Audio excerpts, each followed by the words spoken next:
आप देखने को मिलेगा ममलूक शब्द मिलता है। तो ममलूक कैसे बोलते हैं? गुलाम को बोलते हैं। वो एक डेंसिटी है, वो जो अपने उनसे निस्बत रखते हैं, ममलूक लिख लेते हैं अपने नाम के आगे, ठीक है। और एक ममलूक ट्राइब्स भी होती है, तुर्की में, टर्किश में एक ममलूक ट्राइब भी है, तो वो ट्राइब की वजह से लिखते हैं या फिर उसकी वजह से लिखते हैं। तो स्लेव डायनेस्टी वहाँ से शुरू होती है। तो धीरे धीरे आपको उसी टाइम से आपको इंडो इस्लामिक का मतलब क्या मिलता है, आपको स्प्रीडिंग देखने को मिलती है। तो कुतुबुद्दीन ऐबक के टाइम में, चाहे वो लाहौर का किला हो उनका, चाहे वो कुब्बतुल इस्लाम पहली मस्जिद हो भारत की, चाहे वो 2.5 दिन का झोंपड़ा हो अजमेर, तो वहाँ से क्या मिलता है आपको, वहाँ से देखने को धीरे धीरे चीज़ें मिलती हैं। क्योंकि ये 2.5 दिन का झोंपड़ा है बेसिकली मदरसा और क्या है, मस्जिद है। वहाँ पर क्या चलता था, मदरसा चलता था।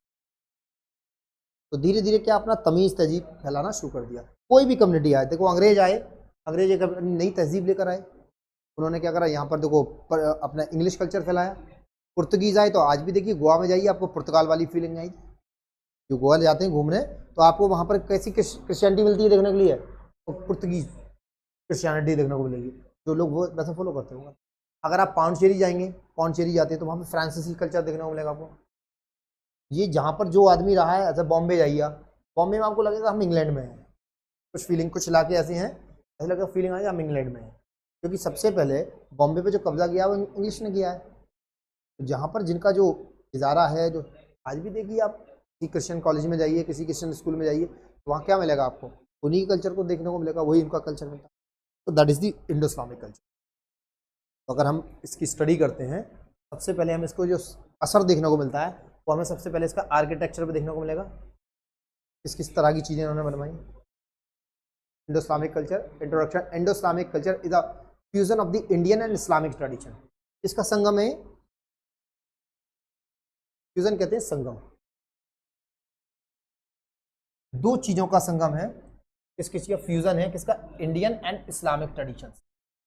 भारत में आज भी हम देखते हैं बहुत सारी चीज़ें, जैसे मेहंदी का कॉन्सेप्ट है। आजकल मैं देख रहा हूँ शादियों सीजन चल रहा है, तो वो एक बॉल पे लगा लिया हल्दी मेहंदी, और उसमें दूल्हा या दुल्हन, आज भी शादियाँ मुसलमानों में हल्दी मेहंदी का कॉन्सेप्ट है। और मैं बताऊँ आपको, मुसलमानों में मर्द को मेहंदी लगाना हराम है, सिर्फ दाढ़ी या बालों पर लगा सकते हैं, हाथ पैर पे लगाना हराम है। लेकिन मुँह नम करके आना है अपनी शादियों में, हाथ पे भी लग रहा है, उसको एक ओकेजन की तरह सेलिब्रेट करते हैं। करते नहीं करते? करते हैं। लेकिन ये इस्लाम मना करता है। लेकिन ये इंडियन कल्चर है, ये इंडियन ट्रेडिशन है, भारत में ऐसा होता है। तो हम भारत के ट्रेडिशन से अलग नहीं हो सकते, और हम इस्लामिक ट्रेडिशन से, क्योंकि हम पहले इंडियन है, देन आफ्टर इस्लाम हमारे पास आया है। क्योंकि जितने लोग, जो लोग आए थे बाहर से, वो मुसलमान थे, बाकी तो यहीं से कन्वर्ट हुए ना। आज भी आप जाइए राजस्थान साइड जाइए, या आप बंगाल में चले जाइए, बंगाल में आज भी मुस्लिम औरतें सिंदूर लगाती हैं, ताज्जुब करेंगे आप, साड़ी पहनती हैं, ट्रेडिशन, ठीक है ना। पैरों में आपने देखा होगा बिछुए पहनती हैं औरतें, कुछ छपकी जिसे बोलते हैं हम लोग आम भाषा में, पैरों में पहन लेती। इस्लाम कहीं से, और उसको ऐसे नहीं पहनती है, सुहाग की निशानी है, उतार दिया तो बुरा माना जाता है। ये मैं इस्लाम मुसलमानों में भी बता रहा हूँ आपको, बुरा माना जाता है आज भी गांव देहात में, जबकि इसका कोई कॉन्सेप्ट है ही नहीं इस्लाम में। लेकिन वो इस्लामिक ट्रेडिशन नहीं है, वो इंडियन ट्रेडिशन है। और इंडियन ट्रेडिशन और इस्लामिक ट्रेडिशन को जब जोड़ा जाता है, that is the Indo Islamic tradition, Indo Islamic culture, that is the, इसीलिए हमने इसको इंडो इस्लामिक ट्रेडिशन या इंडो इस्लामिक कल्चर कह रहे हैं। दोनों को मिला दिया जाए, इस्लाम की वैल्यूज़ को देखा जाए और इंडियन वैल्यूज़ को अगर हम देखें, दोनों को साथ साथ स्टडी करें, तो ये एक नई सभ्यता पैदा होती है, एक नई कल्चर पैदा होती है, इसको हम कहते हैं इंडो इस्लामिक। ना तो ये प्योरली मुस्लिम कल्चर है, इस्लामिक कल्चर है, और ना ही प्योरली इंडियन कल्चर है, दोनों का मिक्स है। इसलिए हमने पहली लाइन में कहा है, production Indo Islamic culture is a fusion of the Indian and Islamic tradition that developed in the Indian सब कॉन्टिनेंट। और ये कहाँ डेवलप्ड हुआ? इंडियन सब कॉन्टिनेंट। इंडियन सब कॉन्टिनेंट की बात करूँ तो इंडिया, पाकिस्तान, बांग्लादेश, ठीक है, आसपास श्रीलंका हुआ आपका, आप इधर आ जाइए, अफगानिस्तान हुआ आपका, ये इस तरह का जो पूरा सब कॉन्टिनेंट है, भारतीय सब कॉन्टिनेंट, इंडियन सब कॉन्टिनेंट, यहाँ पर ये फला फूला, क्योंकि यहाँ पर हमने देखा एक से एक बादशाह आए बाहर से और उन्होंने इसको स्पीड किया। Following the arrival of Islam, कब हुआ? ये अराइवल ऑफ इस्लाम से हुआ। अराइवल ऑफ इस्लाम कब हुआ? परमानेंट। दो तरह की हिस्ट्री देखने को मिलती है भारत में हमें अराइवल ऑफ इस्लाम की। पहली हिस्ट्री मैंने बताई 711 या 12 में, देखते हैं मोहम्मद बिन कासिम ने कहाँ पर फतेह किया। ये जो इन्वेड हुआ वो आपका सिंध प्रांत में, जो कि कहाँ पर था, जो कि पाकिस्तान में आज भी है। उस इलाके में किया फतह, लेकिन उस टाइम पे क्या अब्बासियों की खिलाफत थी, अब्बासियों की हुकूमत थी अरब कॉन्टिनेंट में। तो हमने देखा अब जो खिलाफत का कॉन्सेप्ट है वो 1913 में ख़त्म हुआ है, 1913 में। मुस्तफ़ा कमाल पाशा जब तुर्की में जब खिलाफत थी तो वहाँ पर इसको ख़त्म किया ब्रिटिश की हुकूमत के। इसी के बरअक्स, इसी के में खिलाफत मूवमेंट देखने को मिलता है भारत में। यहाँ इसको लीड किसने किया था? महात्मा गांधी ने। पता है ना ये 1930 में जब खिलाफत ख़त्म की थी ब्रिटिशर्स ने फर्स्ट वर्ल्ड वार में, पहला विश्व युद्ध हो रहा था 1913 में, तब तुर्की पर एक प्रतिबंध लगाया गया था। अभी आपको पता भी होगा 2013 में ये प्रतिबंध खत्म हुआ है। ये रिस्ट्रिक्शंस थे उन पे, किसने लगाए थे? ब्रिटिशर्स ने लगाए थे उस टाइम पे। क्योंकि टर्किश जो थे, या जितने भी अगर बात करूं मोस्ट ऑफ 70% दुनिया पर किसकी हुकूमत थी? ब्रिटिशर्स की थी। ब्रिटिशर्स क्या कहते थे कि हमारे जो हुकूमत है, जो हमारा साम्राज्य किंगडम है, उस किंगडम में कभी, हमारे किंगडम में सूरज कभी सेट नहीं होता है, अस्त नहीं होता। यानी एक जगह सूरज डूबता है तो दूसरी जगह निकल आता है। मैंने क्या कहते थे, इतने लंबे चौड़े एरिया पे हम हुकूमत करते हैं कि अगर एक जगह हमारा सूरज डूब भी जाए तो किसी दूसरे देश में निकल आता है, कभी सनसेट नहीं होता हमारे देश। इतना बड़ा साम्राज्य है। तो इन्होंने ये ख़त्म किया। इसके बरक्स खिलाफत मूवमेंट हुआ, ठीक है, ये सब चीज़ें। बाद में जो बात कह रहा हूँ मैं यहाँ पर, अराइवल ऑफ इस्लाम जो हुआ वो यहाँ पर हुआ। तो अब्बासी जो कैलिफेट्स थी तो उन्हें बहुत ज़्यादा टाइम नहीं मिला मोहम्मद बिन कासिम को, बहुत कम टाइम के लिए वो यहाँ पर आए, और जितना हो सकता था वो उन्होंने क्या किया, इस्लामिक टीचिंग्स और टीचिंग्स को क्या किया, स्प्रेड किया। लेकिन फाइनली क्या हुआ? फाइनली ये हुआ कि उन्होंने क्या किया, उन्होंने ये किया फाइनली कि वो उनको वापस बुला लिया। खलीफा जो थे उस वक्त के, अब्बासी खलीफा, उन्होंने उनको वापस बुला लिया। जब वो यहाँ से वापस चले गए तो कुछ चंद लोग उनके हाथ पे मुसलमान हुए और वो वापस चले गए। तो बहुत ज़्यादा स्प्रेडिंग नहीं हुई। लेकिन परमानेंट जब इस्लाम भारत में आया, वो आया शहाबुद्दीन मोहम्मद गौरी के टाइम में। जब शहाबुद्दीन मोहम्मद गौरी ने इन्वेड किया भारत में और पृथ्वीराज चौहान को हरा दिया फाइनली, जब पृथ्वीराज चौहान को हरा दिया तो क्या हुआ, उन्होंने परमानेंट भारत में क्या रखा, एक भारत में एक इस्लामिक स्टेट की स्थापना। और उसके बाद वो वापस लौट के चले जाते हैं और यहाँ पर फाइनली बादशाह किसको बनाया जाता है? कुतुबुद्दीन ऐबक को, दिल्ली सल्तनत का पहला बादशाह। और यहीं से शुरू होती है स्लेव डायनेस्टी या ममलूक डायनेस्टी। इसके बाद में भारत में क्या होता है, अराइवल ऑफ इस्लाम हो जाता है। तो it influenced various aspects of the life including the art, architecture, literature, music and society. ये सब पर असर पड़ता है। इस्लाम के आने के बाद में आर्ट में तब्दीली आ जाती है, आर्किटेक्चर बदल जाता है, लिटरेचर में तब्दीली आती है, म्यूजिक में तब्दीली आती है, सोसाइटी में तब्दीली।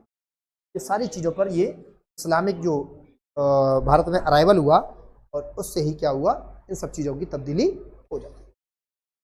फाइनली यहाँ देखने वाली बात है, देखो अब आर्ट की बात करूँ, आर्ट कैसे तब्दील हुआ। आपने देखा होगा कि पहले जो पेंटिंग्स हुआ करती थी आर्ट में, या बात करूँ, देखो अजंता एलोरा की गुफाएं हैं, caves of Ajanta and Ellora. आपने देखा है वहाँ पर वो जैन, बौद्ध, इन लोगों के लिए डेडिकेटेड है वो। तो बेसिकली वहाँ पर आपने देखा होगा उस टाइम का जो आर्किटेक्चर है उनका, इस्लाम में वो सब परमिसिबल नहीं है।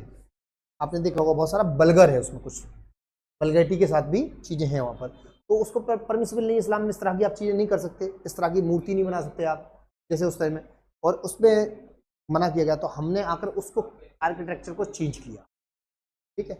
उसके बाद लिटरेचर चेंज हुआ। पहले क्या था, संस्कृत ज़बान में लिखा जा रहा था या कुछ और लिटरेचर में लिखा जा रहा था, लेकिन उनके आने के बाद में लिटरेचर चेंज हो गया, अरबी आई, फारसी आई, ये सब आया। म्यूज़िक, अगर हम बात करें इससे पहले की बात करें तो भजन कीर्तन हुआ करते थे। जैसे ही ये दिल्ली सल्तनत आई तो क्या एक नई चीज़ क्या आई थी, कव्वाली। तो इन्वेंट किसने किया? अमीर खुसरो। इसको इन्वेंट किसने किया? अमीर खुसरो जी, इन्होंने इन्वेंट किया इसको। म्यूजिक के साथ पढ़ी जाती है कव्वाली। सोसाइटी की बात करूं मैं, सोसाइटी में जितना भी समाज में जो भी तब्दीलियां आई, झूठ मत बोलो, कम मत बोलो, इस तरह की चीज़ें, कि दहेज ना लो, सही से निकाह करो, लोगों को गुलाम ना बनाओ, पहले गुलाम बनाए जाते थे लोगों को, स्लेव सिस्टम को ख़त्म करो, ये सारी चीज़ें तब्दीली आई इस्लाम के आने से। जो बुराइयाँ थी इस सोसाइटी से, उन बुराइयों को ख़त्म किया। तो इतनी चीज़ों को लेकर इस्लाम के आने से पहले ये सारी चीज़ें एक ख़ास तरीके से चलाई जा रही थी। लेकिन जब इस्लाम भारत में आता है तो वो किस में चेंज हो जाती है, वो इंडियन प्लस इस्लामिक कल्चर में चेंज हो जाती हैं, जैसे कि इस्लाम उसको परमिट करता है। देखते हैं इसमें आर्किटेक्चर में क्या क्या तब्दीली है। क्या बना, मॉस्क एंड टॉम्ब्स, मस्जिदें और गुंबद। The introduction of the domes, minarets and large courtyards as seen in the Qutub Minar, Jama Masjid and Humayun tombs. क्या क्या बनाया गया, डॉम्स, गुंबद, मीनार, लार्ज कोर्टयार्ड्स, बहुत बड़े आंगन, ठीक है, और आपके as seen in the Qutub मीनार, कहाँ देखने को मिलता है, कुतुब मीनार में देखने को मिलती है चीज, जामा मस्जिद दिल्ली देखने को मिलती है, हुमायूं टॉम्ब्स में। इस तरह की तब्दीली देखी हमने, इस तरह के आर्किटेक्चर को हमने कब देखा, जब भारत में अराइवल ऑफ इस्लाम हो चुका था। बात करता हूं मैं places of and forts. The red fort and Agra fort showcase Persian and Indian architecture styles. ये पर्शियन और इंडियन आर्किटेक्चर स्टाइल में बनी गई दो इमारतें, शोकेस है ये बिल्कुल, आगरा फोर्ट और रेड फोर्ट। चलिए, दिल्ली का लाल किला और आगरा का लाल किला जब हम देखते हैं, उसको स्टडी करें, तो हमें देखने को मिलता है उसका जो आर्किटेक्चर है, जो उससे इन्फ्लुएंस्ड है, वो पर्शियन आर्किटेक्चर से और इंडियन आर्किटेक्चर। जो भारत में लाल किले बनाए गए, चाहे वो आपका आगरा का लाल किला हो, चाहे वो आपका दिल्ली का लाल किला हो, उनको जब हम गौर से देखें, जब उनमें हम स्टडी करें, तो क्या मिलती है हमें उसमें हमें पर्शियन आर्किटेक्चर की झलक मिलती है, और किसकी झलक मिलती है, हमें इंडियन आर्किटेक्चर की झलक मिलती है। ये सारी चीज़ें देखने को मिलती है। बात करूँ मैं यूज ऑफ कैलीग्राफी, कैलीग्राफी का यूज किया, Islamic architecture features Arabic inscriptions from the Quran.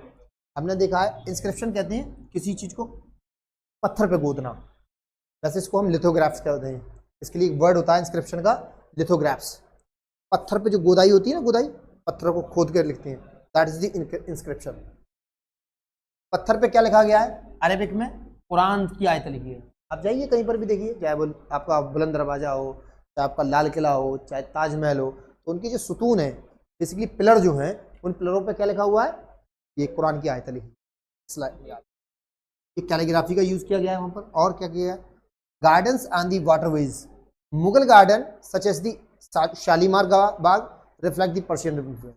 हमने कहा गार्डन्स बनाए गए बहुत सारे, वाटरवेज बनाए गए बहुत सारे, जैसे कि मुगल गार्डन। मुगल गार्डन का इसका नाम बदल दिया गया, मालूम है आपको कहाँ था मुगल गार्डन, बताइए।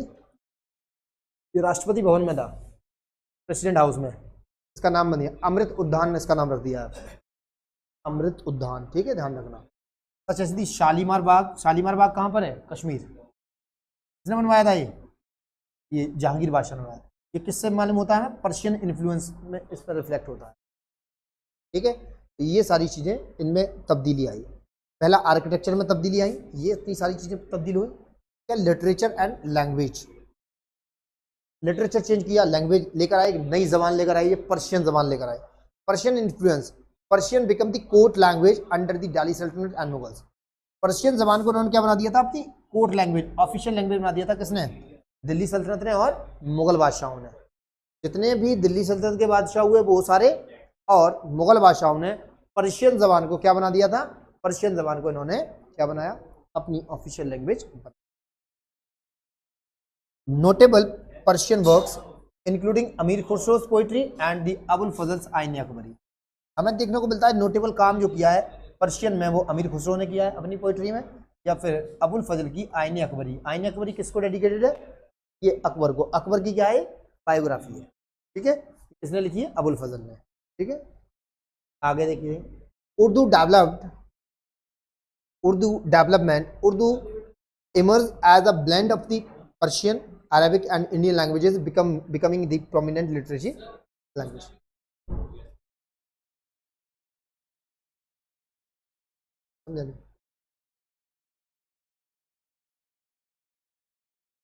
ठीक है, उर्दू का डेवलपमेंट कैसे होता है, Urdu emerge as a blend of the Persian. Blend किया गया, ब्लेंड समझते क्या होता है, ब्लेंडर कहते हैं मिलाना, मिक्स करना।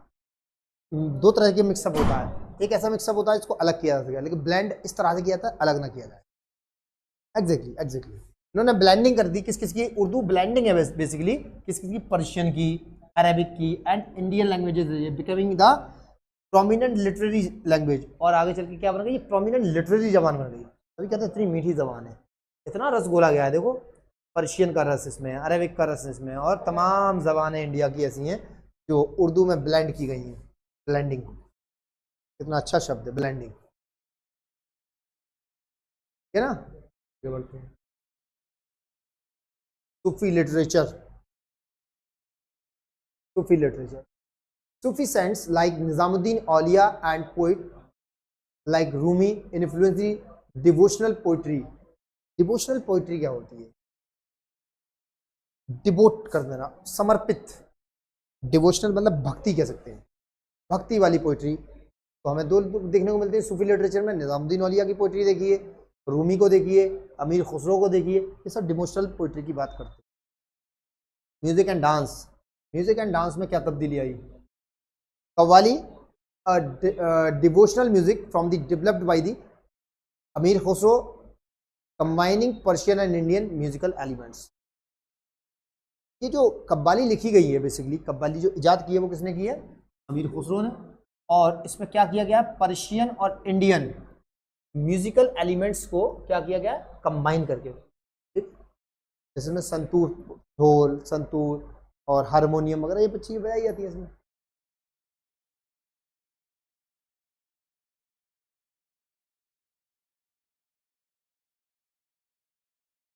बेसिकली गॉड के लिए, गॉड के लिए। डिवोशनल इंसान के लिए तो नहीं हो सकती, कोई और वर्ड हो सकता है, वो आप मोहब्बत में कह सकते हैं, प्यार में कर सकते हैं, लेकिन डिवोशनल तो सिर्फ भक्ति जो होती है वो ईश्वर की, अल्लाह की होती है। चला हुआ इंस्ट्रूमेंट्स की बात करूँ तो tabla and sitar evolve during the this period. तो इसमें सितार और तबले का क्या हुआ? इन्वेंशन हुआ। तो ये भी अमीर खुसरो ने किया, तबले का और सितार का इन्वेंट। किसने किया इन्वेंशन? ये इन्वेंशन जो हुआ है जी, और का मतलब ये होता है, थोड़ा सा फर्क है यहाँ पे। Evolving into a court performance art, और ये क्या बन गया? ये कोर्ट परफॉर्मेंस आर्ट बन गया। तो कथक डांस की बात करूँ, originally Hindu story telling dance इन इनकॉर्पोरेटेड पर्शियन और मुगल इन्फ्लुएंसेस। ठीक है, उन्होंने पर्शियन और मुगल इन्फ्लुएंसेस की बात की। और ये इवॉल्विंग क्या हुआ? Into the court performance art. होता है ना, पहले जैसे राजा महाराजा होते थे, अपने दरबार में बैठते थे, क्या होता था पहले? तो अच्छे काम के लिए डांस होगा, तो कथक डांस हुआ करता। इसमें हमें देखने को मिलता है क्या? जैसे मुगल आजम मूवी देखी है, देखना मुगल आजम, उसमें ये परफॉर्म कराया गया। अनारकली का जो किरदार निभाया है मधुबाला ने, तो मधुबाला ने इसको परफॉर्म किया है अकबर के सामने। उसमें एक बड़ा अच्छा गाना भी है, और गाना कौन सा है? जब प्यार किया तो डरना क्या, इस तरह का कोई गाना है, अच्छा गाना है। उसमें इन्होंने परफॉर्म किया है इस वाले डांस को बेसिकली। और ये सोसाइटी और एडमिनिस्ट्रेशन क्या था उस वक्त का? ये रिलीजियस, आपका रिलीजियस जो सिंक्रेटिज्म जो था वो कैसा था? Bhakti and Sufi movement emphasized harmony and devotion reducing the religious tensions. Basically इनका रिलीजियस का मामला जो था इस वक्त, जो बात की जाए, दो चीज़ें बहुत अपने पीक लेवल पे थी। पहली सूफी और भक्ति। अगर हिंदुओं की बात की जाए यहाँ पर, तो हिंदुओं में एक भक्ति पीरियड हुआ ऐसा, जिसमें जस्ट लाइक मीराबाई, ठीक है, इसमें बहुत प्रोमिनेंट नाम किसका है? मीराबाई का आता है, जो कृष्ण भक्ति में उन्होंने बहुत सारी चीज़ें लिखी हैं। ठीक है, और अगर सूफी मूवमेंट की बात करूँ मैं, ये दोनों मूवमेंट इसी टाइम पे हुए हैं। और इन दोनों मूवमेंट से क्या हुआ है? इन्होंने हारमोनी को क्या करने की कोशिश की? हारमोनी कहते हैं सौहार्द बनाना, एक दूसरे को जोड़ के रखना, डिवोशनल। और इन्होंने रिड्यूस किया है किस चीज़ को? रिलीजियस टेंशन को। यानी आपस में जो धार्मिक तनाव था, धार्मिक जो एनिमिटी थी, उसको खत्म करने का काम इन्होंने किया, इन्हीं लोगों ने। इस वक्त इतना अच्छा माहौल था, ये गोल्डन पीरियड कहूँगा मैं भारत का। अगर मैं बात करूँ निज़ामुद्दीन औलिया, अमीर खुसरो की बात करूँ, आज भी देखिए दिल्ली जाइए आप, निज़ामुद्दीन औलिया की दरगाह पर जाइए, आपको वहाँ पर मुसलमान कम मिलेंगे, आपको हिंदू ज़्यादा मिलेंगे। आप जाकर देखिए, तो देखिए लीगल सिस्टम क्या था इनका। The introduction of the sharia based laws influenced governance alongside Hindu traditions. Basically इनका शरिया बेस्ड तो था कानून, लेकिन इन्होंने ऐसा नहीं कि हिंदुइज्म को भी इग्नोर किया हो, इन्होंने हिंदू ट्रेडिशंस को भी उसमें जगह दे रखी थी। ठीक है ना, ऐसा नहीं कि भाई इन्होंने शरिया कानून लागू कर दिया तो पूरी तरीके से एकदम हिंदुओं को इग्नोर कर, ऐसा नहीं था। इन्होंने हिंदू ट्रेडिशंस को भी उसमें क्या दिया था? उसमें जगह दी गई थी। ठीक है, ऐसा नहीं कि किसी के पर्सनल मैटर में इन्होंने कोई ताकाजागी नहीं की। जैसे हिंदुओं की शादी में कोई दिक्कत नहीं है भाई, आप फेरे लाना चाहते फेरे लीजिए। शरिया बेस्ड था, लेकिन बाकी जो हिंदुओं का ट्रेडिशन था उसमें कोई भी इंटरफेयर। कल्चरल एक्सचेंजेस की बात करूं तो Islamic ruler patronized Indian artist, scholars and craftsman leading to mutual enrichment. तो कल्चर एक्सचेंजेस की बात समझ लीजिए, उन्होंने क्या किया, Indian artist, scholars, craftsman leading to the mutual enrichment. Mutual enrichment का मतलब क्या है, भाई आप आए यहाँ पर क्लास में मेरे पास, तो हो सकता है बहुत सारी चीज़ें आप मुझसे सीख के जाएं और हो सकता है कुछ चीज़ें आप मुझे सिखा जाएं। तो इन्होंने क्या किया, म्यूचुअली इनरिच हो गए एक दूसरे से। ये बाहर से लोग आए थे तो कल्चर को एक्सचेंज किया, अपना कल्चर यहाँ दिया और यहाँ से बहुत सारे कल्चर ले लिए। जैसे अकबर की बात करूँ, अकबर बादशाह की, तो अकबर ने बहुत सारे कल्चर किसको सिखाए, जोधाबाई को। जोधाबाई अपने अलग मजहब पे थी, वो कृष्ण की भक्ति करती थी, तो बहुत सारी चीज़ें किसने, अकबर ने किससे सीखी, जोधाबाई से सीखी। That is the mutual enrichment of the culture. Culture का म्यूचुअल इनरिचमेंट है, आपने मेरा कुछ सीखा, मैंने आपको कुछ सीखा, तो ये एक्सचेंज कर लिया हमने आप एक दूसरे का कल्चर।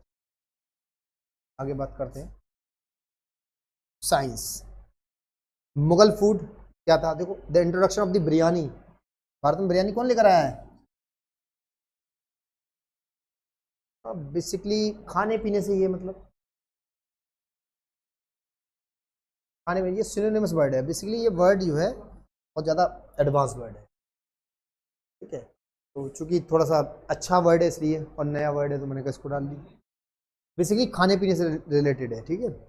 तो मुगल फूड की बात करूं तो मुगल फूड में क्या क्या था, ये बिरयानी को इंट्रोड्यूस कराया उन्होंने भारत में, kebab and rich curries and Persian and central Asian flavours. Persian खानों को हमें देखेंगे बहुत सारी चीज़ें मिल जाती हैं। और जैसे कि अभी एक मंदी बड़ी वो चल रही है ट्रेंड में, एक डिश है अभी मंदी, ये अरेबिक डिश है। कैसी है जी, अरेबिक डिश है, अरेबिक डिश। इसमें क्या होता है, बकरा होता है, मटन, मटन के साथ साथ चावल लगाते हैं। जैसे कि देखो बहुत सारे आपने अरबी शेखों को देखोगे बहुत बड़े थाल में लगाया होता है ना, दैट इज दी मंदी। उसमें फ्लेवर होता है किसका, देसी घी डाल देते हैं, उसमें ड्राई फ्रूट्स पड़े होते हैं, बस चावल होते हैं, बस पूरा बकरा रखा होता है। Use of the spices, fusion of the Indian and Persian cooking techniques led to the distinct flavour. इन्होंने जो स्पाइसेस की बात की कि मसाले कौन से यूज़ किए, इन्होंने इंडियन भी किए, पर्शियन भी किए, और जो कुकिंग जो टेक्निक थी वो क्या थी, इंडियन और पर्शियन दोनों थी। ये डिस्टिंक्ट फ्लेवर आता था, बिल्कुल अलग फ्लेवर आता था इनका। इससे पहले किसी ने खाया नहीं था ऐसा खाना भारत में, तो बिरयानी ही लेकर आए। आज पूरा देश क्या, पूरी दुनिया पागल है बिरयानी, बिरयानी को लेके। बिरयानी की लड़ाई हो जाती है लोगों में। स्वीट डिश की बात करूँ जो कि बहुत ज़्यादा फेमस डिश है अलीगढ़ के लिए। अलीगढ़ का एमयू का कोई भी ऐसा फंक्शन नहीं है जिसमें स्वीट डिश ना हो, जैसे हम शाही टुकड़ा बोलते हैं। डिजर्ट्स लाइक दी शीर खोरमा, जो ईद में बनता है शीर खोरमा, एंड शाही टुकड़ा बिकम दी पॉपुलर। ये दो खाने ऐसे थे मीठे में, शाही टुकड़ा और शीर खुरमा। ये मुगलों की देन थी, ये भारत में जो इस्लाम आया उनकी देन थी, जो इतना लजीज खाना हमें खाने को मिलता है। ईद में देखिए शीर खुरमा बनता है, और अलीगढ़ मुस्लिम यूनिवर्सिटी का कोई प्रोग्राम ऐसा हो जिसमें कि शाही टुकड़ा ऐड ना हो। इतने सारे हमें तरह की चीज़ें हमें देखने को मिलती हैं इस्लामिक कल्चर को लेकर, जो इंडिया में फला फूला, इंडिया में स्प्रेडिंग हुई। इस तरह के कल्चर को, जिसमें खाना पीना, रहने का स्टाइल, सोसाइटी कैसी थी, यहाँ का एडमिनिस्ट्रेशन कैसा था, यहाँ पर अगर हम म्यूज़िक की बात करूँ, डांस की बात करूँ, यहाँ पर ज़बान की बात करूँ, लिटरेचर की बात करूँ, कैलीग्राफी की बात करूँ, ये सारी चीज़ें हमें यहाँ पर देखने को मिल जाती है। क्या क्या तब्दीली हुई भारत में इनके आने के बाद। ये आपका लास्ट कंक्लूजन है इसका। क्या कंक्लूजन क्या निकलता है इतनी सारी चीज़ों के बाद में। Indo-Islamic culture represents a rich and dynamic fusion of the diverse tradition that continue to influence modern Indian society. It highlights the deep-rooted interactions between the Indian and Islamic civilizations, shaping the subcontinent's heritage. इसने सबसे बड़ा काम क्या किया मालूम है, जो Indian सब कॉन्टिनेंट है, जो इसकी हेरिटेज है, तो शेप दिया, एक आकार दिया है अच्छा बनाने के लिए। क्या किया, it highlight the deep rooted instructions between the Indian and Islamic civilisation. दोनों का संगम है और ये डीप रूटेड इंस्ट्रक्शंस हैं, बहुत डीप रूटेड है भारत में। ना तो इस्लाम इंडियन कल्चर को छोड़ सकता है और ना ही इंडियन जो मुसलमान है वो इस्लाम को छोड़ सकता है। दोनों एक दूसरे से बहुत, मैंने एग्जांपल दिया आपको, मेहंदी, मेहंदी होता है, मुसलमानों में ही नहीं मेहंदी, मुसलमान मर्द नहीं लगाते हैं, इस्लाम कॉन्सेप्ट ही नहीं है। लेकिन ये अगर बात करूं इंडियन कॉन्सेप्ट की बात करूं, इंडियन तो ये लगाते हैं।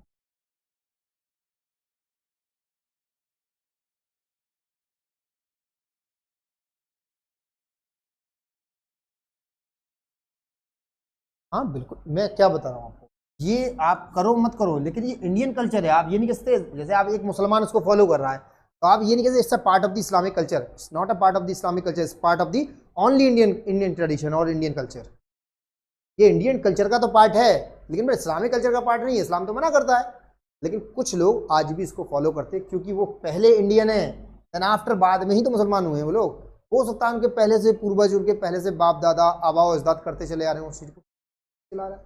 जैसे एक और रस्म होती है, मुझे नहीं पता कहाँ कहाँ होती है, मंडा होता है, सुना है शादियों में। मंडी का कोई कॉन्सेप्ट ही नहीं है इस्लाम में, मंडी का कॉन्सेप्ट नहीं है, समझ लीजिए, लेकिन फिर भी करते हैं लोग। ये इंडियन कल्चर है, नॉट इस्लामिक कल्चर। और बहुत सारी चीज़ें होती हैं, लड़की वाला खाना करता है, लड़की वाले में तो खाना है ही नहीं, ठीक है ना। तो ये सब चीज़ें क्या है, इस्लामिक कल्चर है, तो सॉरी इंडियन कल्चर है, इस्लामिक कल्चर नहीं है। तो इस तरह की चीज़ें ना तो इस्लाम इंडियन कल्चर से लगे और ना ही इंडियन कल्चर इस्लामिक कल्चर से। इन इंडिया, इन इंडियन सब कॉन्टिनेंट, क्योंकि यहाँ पर क्या मिक्सअप है, इतनी डीप रूटेड है, उसकी डीप रूटेड है कि उसको अलग नहीं किया जा सकता। बेसिकली इसका इंट्रोडक्शन। इसके अलावा हमने ये देखा, ये आपको नोट्स मिल जाएंगे, बहुत इन शॉर्ट बनाए और बहुत चीज़ें क्लियर है, इसमें कोई मसला नहीं। इसके अलावा बात करते हैं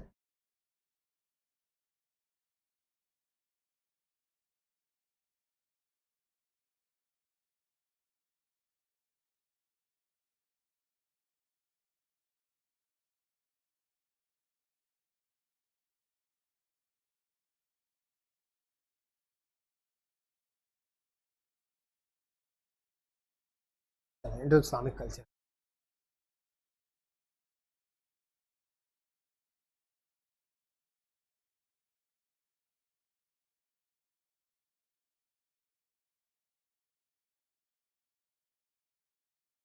देखें, बेसिकली हमें यहाँ से पढ़ना है, ये थोड़ा सिलेबस के बारे में दिया गया है, इसको नहीं पढ़ना।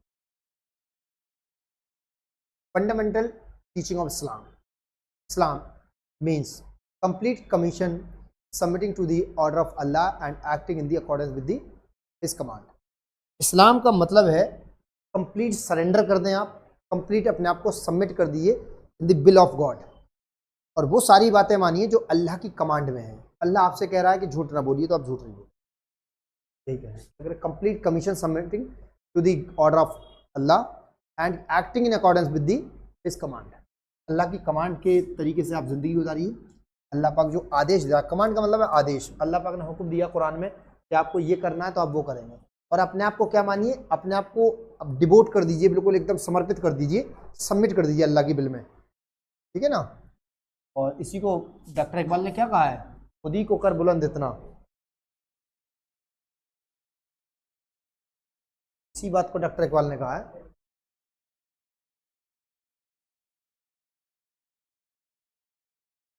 ठीक है, इसी को कहा है कि अल्लाह की रज़ा में अपनी रज़ा मिला देंगे, अल्लाह के सबमिशन कर दिए अपने आप को, ये इस्लाम है। और बात करूँ मैं ईमान, ईमान क्या है, ईमान का वननेस ऑफ गॉड और प्रोफेसी। प्रोफेसी का मतलब क्या है, एग्जैक्टली कहने का मतलब वननेस ऑफ, अल्लाह एक है और मोहम्मद सल्लल्लाहु अलैहि वसल्लम क्या है, अल्लाह के बंदे और नबी, ठीक है। Fundamental of the principle of Islam, fundamental principle कितने हैं, 5। पहला तौहीद, वननेस ऑफ अल्लाह, नमाज, ज़कात, रमज़ान, हज, ठीक है। तो रोज़ा कर लीजिए रमज़ान की जगह, बेसिकली रोज़ा शब्द है, ठीक है। तो इसमें पहला क्या है, कलमा पढ़ेंगे आप, तौहीद जिसे कहा गया है, वो ज़बान से और दिल से इकरार करना होगा अल्लाह की तौहीद का, वननेस ऑफ गॉड का। एंड उसके बाद में क्या है, आपका नमाज है, रोज़ा है, हज है और ज़कात है। ये इतनी चीज़ें आपको, 5 बेसिक चीज़ें आपको माननी पड़ेंगी। इसकी बात करूँ मैं तो होली बुक्स ऑफ अल्लाह, तो हमें पता है कि हम जो भी बिलीवर हैं, मानने वाले हैं, किसके हैं, अल्लाह के और अपने नबी के मानने वाले हैं। तो हमारे नबी पर जो किताब आई इस्लामी किताब, उसका नाम क्या है? कुरान। इसके अलावा और भी नबी हुए और ऐसी ही और किताबें आई हैं, 3 किताबें, तौरेत, ज़बूर और इंजील। तो होली कुरान तो देखते हैं, पहले देखते हैं Taurat. Taurat is the first divine book. Taurat is the first divine book in record, it revealed on prophet Musa. आपको बताना ये कि ये पहली जो किताब है तौरेत, ये पहली डिवाइन किताब है दुनिया में, अपने नबी पे भेजी जाने वाली पहली किताब है तौरेत। और तौरेत किस पर उतारी गई है? प्रॉफिट मूसा अलैहिस्सलाम पर। मोसेस भी कहते हैं, कोई दिक्कत नहीं, ठीक है। मूसा अलैहिस्सलाम, मूसा, प्रॉफिट मूसा पर यह किताब उतारी गई, पहली किताब है, फर्स्ट डिवाइन बुक। इसके बाद है Zabur. Zabur is another divine book, it is revealed on prophet Dawood अलैहिस्सलाम। ये किस पर आई? ये सवाल पूछे जाते हैं, ठीक है, आगे सवाल। ये किताब किस पर रिवील की गई? तो इन पर रिवील गई, नाजिल हुई। और अगर बात करूं मैं इंजील की, Injil is also divine book, it is revealed on prophet Isa अलैहिस्सलाम। और इंजील किस पर आई? जिसको हम बाइबल बोलते हैं। क्या बोल रहे हैं? ठीक है। अगर मैं बात करूं इसकी, इसको 2 भाषाओं में बांट दिया, ओल्ड टेस्टामेंट और न्यू टेस्टामेंट। जी, टेस्टामेंट कहते हैं तौरात को, ठीक है। इसी को ओल्ड और न्यू में बांट रखा है यहूदियों ने, ठीक है, यहूदियों की किताब है बेसिकली। और लास्ट और फाइनली जो लास्ट किताब है वो कौन सी? कुरान। देखिए, holy Quran is the last divine book, it is revealed on prophet Muhammad सल्लल्लाहु अलैहि वसल्लम, ठीक है। आगे देखते हैं। According to Islam, Taurat, Zabur and Injil do not exist in their original form. ये इस्लाम कहता है कि जितनी कुरान से पहले किताबें आई, चाहे वो ज़बूर आई हो, तौरेत आई हो, इंजील आई हो, वो आज की डेट में अपनी ओरिजिनल फॉर्म में नहीं है। उनमें क्या कर दिया इनके मानने वालों ने?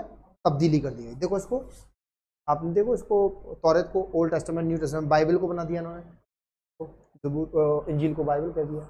इस तरह की चीज़ें इन्होंने तब्दीली कर रखी है, ओरिजिनल फॉर्म में नहीं है। बात करें द प्रॉफिट मोहम्मद सल्लल्लाहु अलैहि वसल्लम, peace be upon him, was born on 12 of Rabi ul Awwal. ठीक है, ये पूछा जाता है कि आपकी पैदाइश चांद के महीने से कब हुई थी? 12 रबीउल अव्वल को, ठीक है।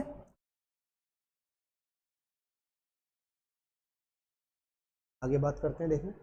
When the Prophet Muhammad sallallahu alaihi wasallam was only 6 years old, his mother Amina died 575 AD। जब आप 6 साल के थे तो आपकी वालिदा का इंतकाल, आपकी माँ का इंतकाल हो गया था जब आप 6 साल के थे। और ये इंतकाल कब हुआ था? 575 AD में, 575 AD में। In the absence of his parents, grandfather Abdul Muttalib took him under his care, but he was also died after 2 years। तो इनके पेरेंट्स नहीं रहे तो इनके दादा ने इनको पाला, कितने साल तक? 2 साल तक अपने केयर में रखा। Finally uncle Abu Talib took care of prophet Muhammad सल्लल्लाहु अलैहि वसल्लम। और फिर इनके बाद में, इनके दादा के बाद में, इनके अंकल थे, इनके चचा थे आप सल्लल्लाहु अलैहि वसल्लम के, वो मौला अबू तालिब, उन्होंने इनकी देख रेख की। फाइनली द प्रॉफिट मोहम्मद सल्लल्लाहु अलैहि वसल्लम belongs to the Quraysh tribes. ठीक है, ये आपको ध्यान रखना है कि यहाँ पर किस कबीले से बिलोंग करते थे? कुरैश कबीले या कुरैश ट्राइब से बिलोंग करते थे। के बाद देखते हैं,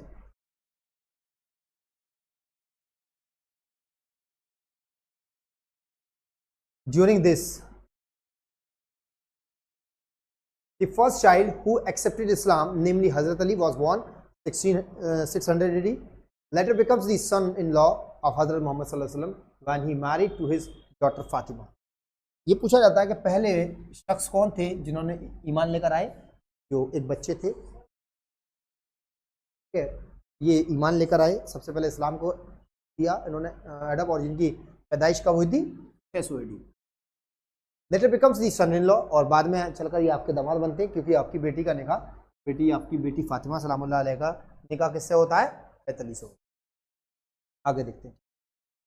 the great historic day come when Prophet Muhammad sallallahu alaihi wasallam complete his 40 years of the age and Quran begin to reveal in 9 Rabiul Awwal as in 12 February 1610 AD। ठीक है, ये आपको देखें, यानी जब 40 साल की उम्र हो गई तब आपके ऊपर क्या हुआ? कुरान का नाजिल होने का सफ़र शुरू होता है। ठीक है, और आपको पता ही है ये कहाँ पर कुरान नाजिल हुआ? गारे हिरा में। ठीक है, अगर बात करूँ मैं एंजल ऑफ अल्लाह, अल्लाह के फरिश्ते,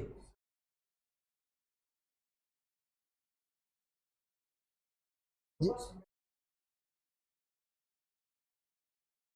अगर बात करें हजरत एंजल्स की बात करें तो Hazrat Jibrail mediator to convey message of God to the profit.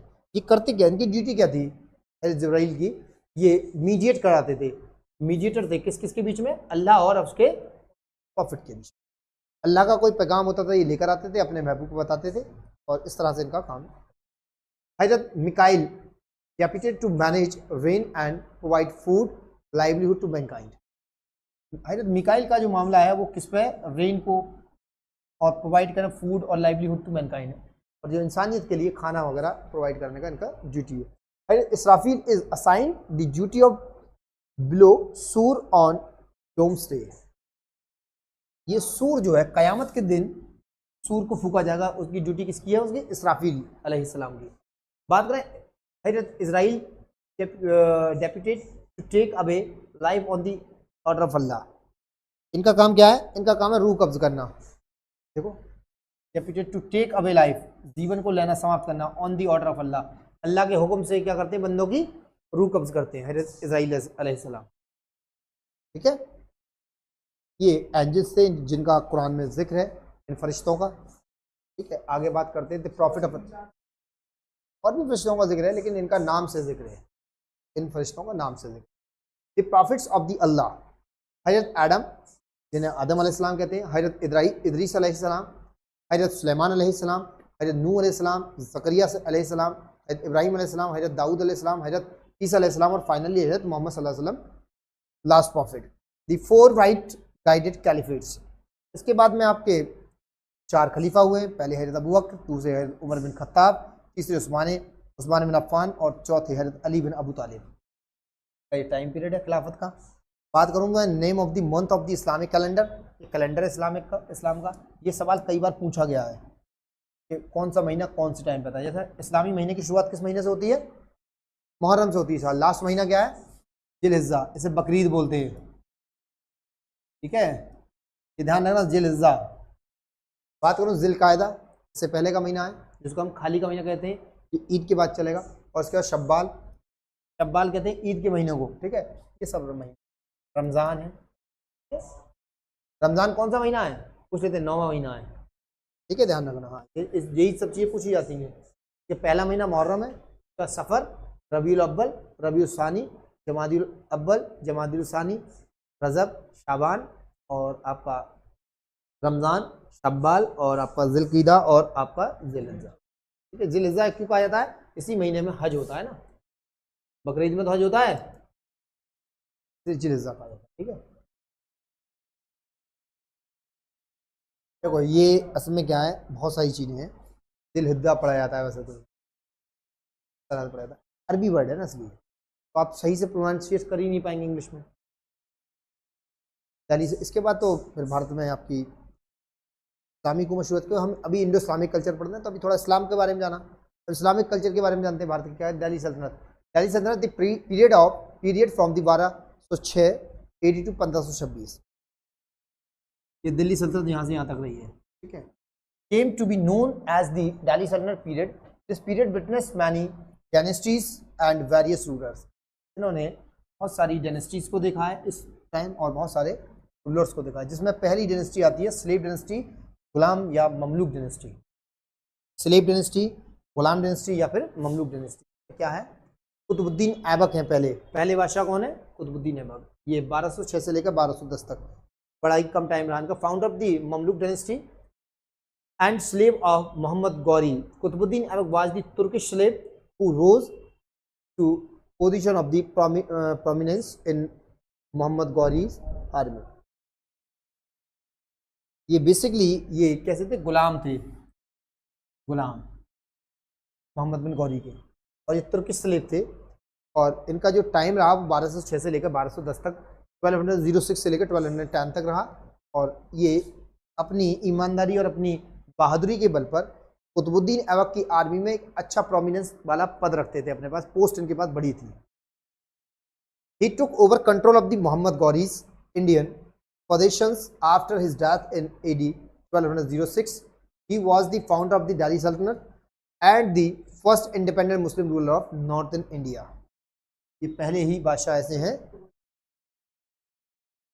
Qutubuddin की बात कर रहे हैं। देखो ना, he took over control of किन्सी तो कंट्रोल लिया था, कब लिया? जब भारत में पहली बार 1206 में आए थे। 1206 से 1210 तक तो कहा है हुआ। Qutbuddin Aibak was courageous, devoted and generous. He was known as the Lakh Bakhsh because of his generosity. ये लाख बख्श क्यों कहा जाता था इन्हें? इनका टाइटल है लाख बख्श, ध्यान रखना। लाख बख्श इसलिए कहा जाता था कि लाखों रुपए दान करते थे डेली, इसलिए लाख बख्श कहा गया। Qutubuddin Aibak died in an accident while playing polo in 1210. ये घोड़े से चौगान खेलते में गिर पड़े। चौगान समझते हैं पोलो, जो स्टिक से खेला जाता है ना, घोड़े पे बैठ के, वो खेलते में गिर पड़े थे और ये 1210 में इनकी क्या हुई थी? डेथ हो फाइनली। इसके बाद में ही tombs in now located in the Anarkali Bazaar Lahore, और इनकी जो कब्र है वो कहाँ पर है?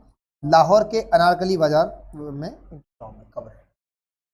ये ध्यान रखना, कब्र वगैरह पूछ लेते कभी कभी, कहाँ पर कब्र है इनकी, ठीक है ना। इसके बाद Aram Shah, eldest son of the Qutbuddin Aibak, Shamsuddin Iltutmish, son in law of the Qutbuddin Aibak, और Ruknuddin Firoz Shah, son of Iltutmish, Razia Sultan, daughter of the Iltutmish and granddaughter of the Qutbuddin Aibak. इनके बाद इनके बेटे थे, लेकिन वो कुछ दिन के लिए बैठते हैं गद्दी पर, लेकिन फाइनली ये इनका जो राजपाट है किसके हाथ में आता है? इनके दामाद इल्तुतमिश के हाथ में आया, ठीक है ना। इनका छोटा बहुत टाइम, आराम शाह का बहुत छोटा टाइम रहता है। तुर्कान चहलगानी का नाम सुना होगा, मैं बहुत ज़्यादा डेप्थ में नहीं आ जा रहा हूँ। वो जो 40 लोगों का, जो तुर्कों का एक वो था समूह, वो इनको हटा देता है आराम शाह को। ये कहते हैं कि ये बहुत नाअहल बादशाह है, इसको हटाइए, इनको हटाकर लायक नहीं है। इनको हटाकर कौन किसे बना दिया था? शमसुद्दीन इल्तुतमिश को। और ये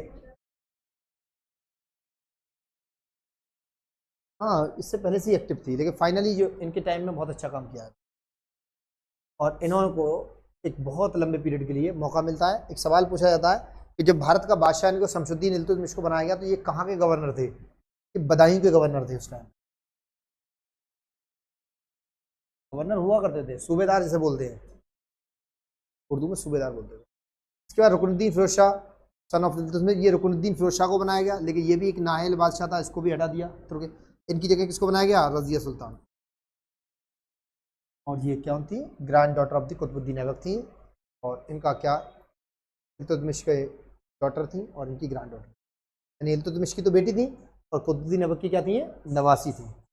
इनको गद्दी बैठाया था। और ये देन दिल्ली सल्तनत, इसके बाद कोई नहीं बना है आज तक।